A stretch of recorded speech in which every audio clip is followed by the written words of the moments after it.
ఇక్కడ ఇవన్నీ మీరు చూసిన తర్వాత దీన్ని లాజికల్గా మనం ముందుకు తీసుకుపోవాల్సిన అవసరం ఉంది.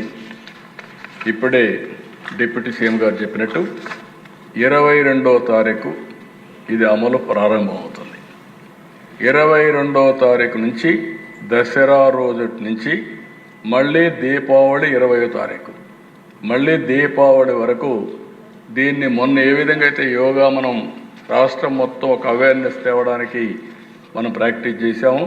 ఇక్కడే మీరు గుర్తుపెట్టుకోవాలి, 30 ఏళ్ల ముందు నేను యోగా చేసేవాడిని. ఈ మధ్య ఫిజికల్ ఎక్సర్సైజ్కి వెళ్ళా. మొన్న యోగా ఇది చేసిన తర్వాత ఇప్పుడు వారానికి 3 రోజులు కంపల్సరీగా మళ్ళీ యోగా చేస్తున్నా. దీనివల్ల బాడీ చాలా ఫ్లెక్సిబిలిటీ వస్తూ ఉంది.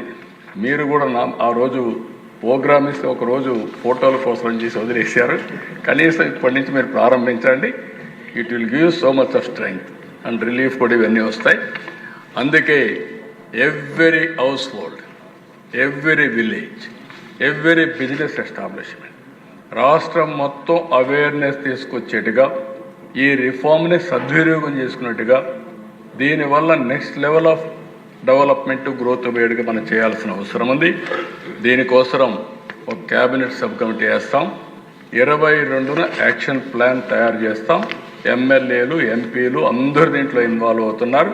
మీరు అందరూ కలిసి చేయాల్సిందిగా మరొకసారి కోరుకుంటూ, ఇది మనందరం కూడా మొన్న యోగా ఎట్లా చేశామో ఆ విధంగా చేయాల్సిన అవసరం ఉంది.